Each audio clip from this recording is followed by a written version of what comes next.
ብሩክ ዳግመኛ ወደ ጎዳና ህይወቱ ተመልሷል። በረንዳ ዳርና አስፓልት ዳር ካርቶን አንጥፎ ማደሩን ተያይዞታል። ርችዬ የት ሄደ ብላ በጭንቀት ልትፈነዳ ነው። ምንም ይሆን ትንሽ ቢሆን የሰጧት ፍንጭ በተነሳ ጋሼ በሰጧት ፍንጭ የተነሳ ብሩክ ሚኪን መጠርጠር ጀምራለች።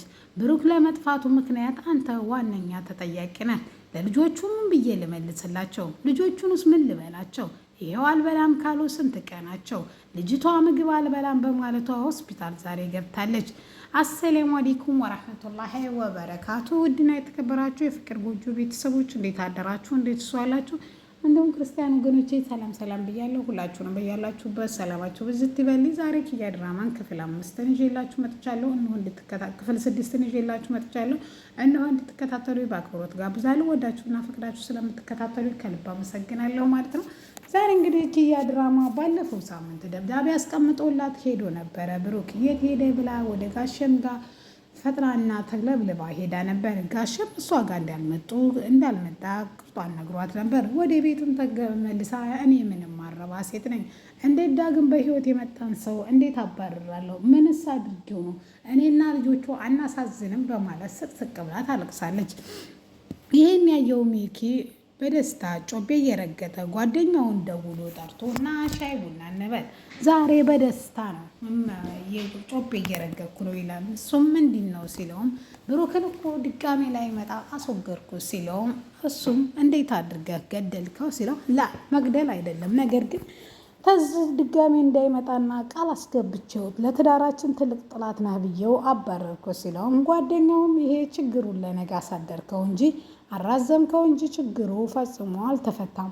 ሞተ ተብሎ ከ5 ዓመት በኋላ ከተመለሰ እውነቴን ነው የሚልህ ተሰውሮ 3 ቀን አያድርም አለውና ጓደኛው በደንብ ቢሆን ጓደኛዬ ነህ፣ ደስታዬን አታበላሽብኝ እባክህ፣ እኔ ደስ ብሎኛል በማለት ይነግረዋል። እሱም ደስታዋን አለማበላሸት ብሎ እሺ ችግር የለውም ብሎ ቸበርቻዛ ወይም መጠጣቸውን ከጠጡ በኋላ ርችዬ ድጋሜ ወደ ጋሽ ጋር ትሄድና የሆነውን ነገር ሀበሀብ ጠይቃቸዋለች። እንደውም ልጅቷ ወይም የጋሼ ልጅ እንዲህ በማለት ትጠይቃታለች። እኛንን እኮ ብሩክን የታረክሽ ብለሽ የምንጠይቅ ያለብን፣ ምን መላልሰሽ አባዬን ትጠይቂዋለሽ? አባዬ ምን ያርግ? እኛ እኮ ላንቺ ነው ብሩክን አደራ የሰጠነው።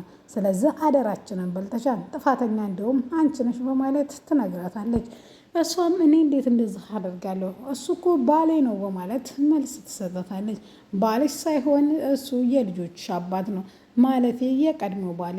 ልክ ነሽ፣ አሁን ሌላ ባል አግብቻለሁ በማለት ረችዬ ገብገብ ትላለች። ይህን ሰምታም ወደ ፖሊስ ጣቢያ ጠዋት እንግዲህ ከእንቅልፋቸው ተነስተው ያነጋሉ። ሚኪ አብሬሽ ታልሄድኩ ብሎ ሙጭኝ ያለው ሚኪ አብረው ይሄዳሉ ፖሊስ ጣቢያ። እሱም ብሩክ የሚባል ሰው እንደጠፋና ቅጥል ስም ቢኖረውም ነገር ግን ዋነኛ ስሙ ብሩኬ ነው በማለት ለፖሊሶቹ ታመለክታለች። ነገር ግን ሚኪ ፈጠን ብሎ ሞቷን ተብሎ ተመልሶ መጥቶ ነው። ከ5 ዓመት በኋላ በፊት ሞቶ ነበር፣ የሞተም ሰርተፊኬት አለው በማለት ይነግረዋል ለፖሊሱ። ፖሊሱም እናንተ ታሾፋላችሁ፣ እኛ እዚህ የተቀመጥነው ህዝብን ለማገልገል ነው እንጂ የሞት መንፈስን አይደል። እኛ ሞት አናጋሪ አይደለንም። ስለዚህ እባካችሁ ስራ ፈታችሁ ስራ አታስፈቱን። ስለዚህ የሞተ ሰው እኛ አንፈልግም በማለት ከዛ እንዲሄዱ ያደርጋቸዋል። እሷም ተናዳና በጣም ነው የምታሳዝኑት፣ በህይወት እንዳለ ከእኛም ጋር እየኖረ እንደሆነ እኔ ልንገራችሁ ስትላትም ሰው ምስክር ሊኖር ይችላል፣ ነገር ግን መረጃ ያስፈልግሻል፣ መረጃ ከሌለ ምንም የለ በማለት መልስ ይሰጣታል።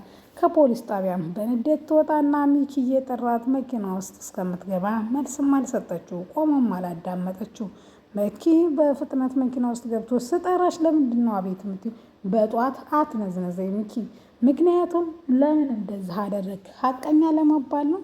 ሚኪን እንዴት የሞተ ሰርተፊኬት አለው ብለህ ታወራለህ ስትለው እኔ እኮ እውነቱን አውቀው እንዲረዱን ስለፈለግኩ ነው ቢላትም እሷ ግን ይሄ ፈጽሞ ልክ እንዳልሆነ እውነቴን ነው ምልህ፣ ይቅርታ ሁሌም የምትጠይቀኝ ይቅር ምልህ በተደጋጋሚ እንድታጠፋ ሳይሆን ከዛ ከጥፋትህ እንድትወገድ ነው በማለት እሷ መልስ ትሰጠዋለች። ይህንንም የሰማው ሚኪ በቃ የኔ ማር ድጋሜ ስህተቱ አይለመደኝም በማለት ይቅርታ ቃላት ወደ ቤት ይመለሳሉ። ቤት ውስጥም ደብሯት ነበረ። ምግብ ልስራልሽ ብሎ እሺ ብላ እሷ ክፍሏ ቁጭ ብላ እያለቀሰች ነበር። ለምንድን ነው ልጆችን ያሳይተህ የነሳሃቸው በማለት እያለቀሰች ድንገት ስልኳ ይጮሃል። ጋሼ ነበሩ። ብሩክ ወደ እነሱ ተመልሶ ነበረ። ጋሼን ደውለው ብሩክ እንደተገኘና በቶሎ እንደምትመጣ ነግረዋት ስልኩ ይዘጋሉ። ብሩኬ ግን ድጋሜ ወደ እነሱ ቤት መመለስ እንደማይችልና ትዳሯን ደግሞ አደጋ ላይ እንዲጥልባት እንደማይፈልግና ልጆቹም ቢሆን ከኔ አባትነት የሚኪ አባትነት ይሻላቸዋል። ልጆቹ የአባት ፍቅር ሳይሆን እንክብካቤ ያስፈልጋቸዋል። እስኪውኝ እኔን ምን እንደምመስል ወዛደር ነኝ እኮ እኔ ተሸክሜ እነሱን ምን ላበላቸው ምን ላጎርሳቸው ነው? ስለዚህ ሚኪ ይሻላታን ብለው እንግዲህ ጋሺ ብዙም ቢሞክሩ እንዲቀመጥ ቢለምኑትም ቢቆጡትም ፈጽሞ እሷ ሳትመጣ ከዚህ መሄድ አለብኝ። ባሏ በግልጽ እዛ ቤት መኖራችን ደስ አላለውም። በግልጽም ለትዳሬ ምክንያት መሆን ካልፈለግ ከዚህ ኪድ ብሎ ቃል አስገብቶኛል። ቃሌን እኔ መብላት አልፈልግም። ስለዚህ እኔ ወደ መጣሁበት እመለሳለሁ በማለት ዳግም ወደ ጎዳና ህይወቱ ይሄዳል። ማይመሽ የለምና ቀኑም ይመሻል። ርችም ስትመጣ ታጠዋለች። ሁሉንም ነገር የነገራቸውን ጋሼ ለርችዬ ይነግሯታል።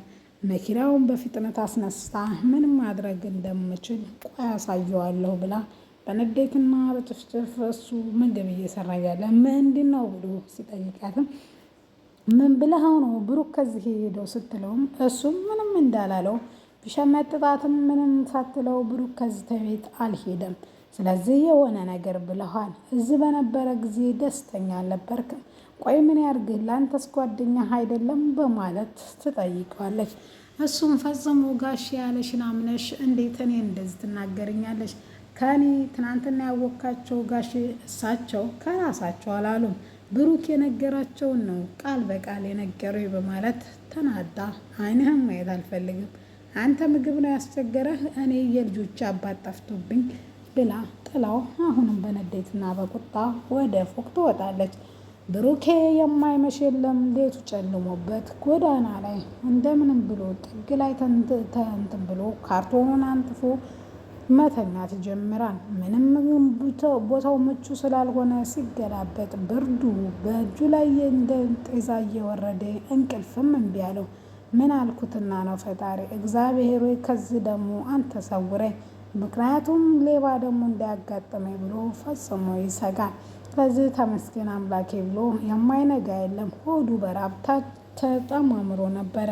ስለዚህ አንድ ሴት ወፍጮ አስፈጭታ ይዞላት የሚሄድ ዱቄት ተሸካሚ ወይም ወዛደር ትፈልግ ነበር። እሱም ምንድን ነው ብሎ እንዲሸከምልኝ ነው። ምክንያቱም ብሩን ንገረኝ ብትለው ምን ተሸክሜ ስለማላቅ ስለ ዋጋ አላቅም፣ አንቺ ደስ ያለሽን ትሰጭኛለሽ በማለት እሷም በ20 ብር የ2 ሰዓት መንገድ ልታስኬደው ችላለች።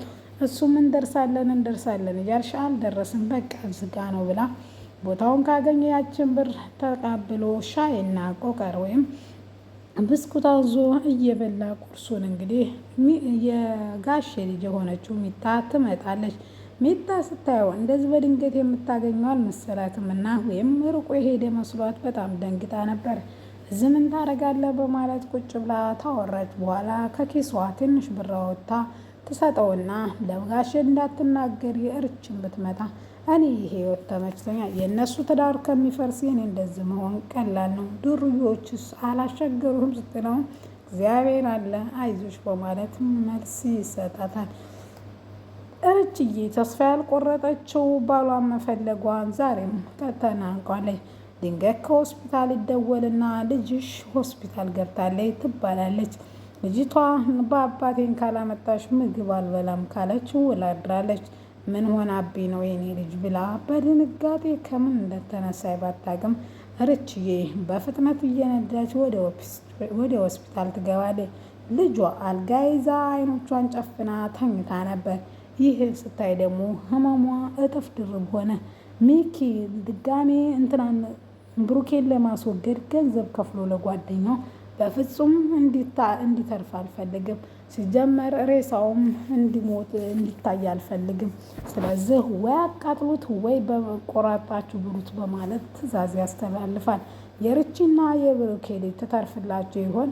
ብሩኬስ ይሄን የልጁን ህመም ሲያይ ይመለስ ሲሆን የሚለውን በቀጣይ ይዤላችሁ እመጣለሁ።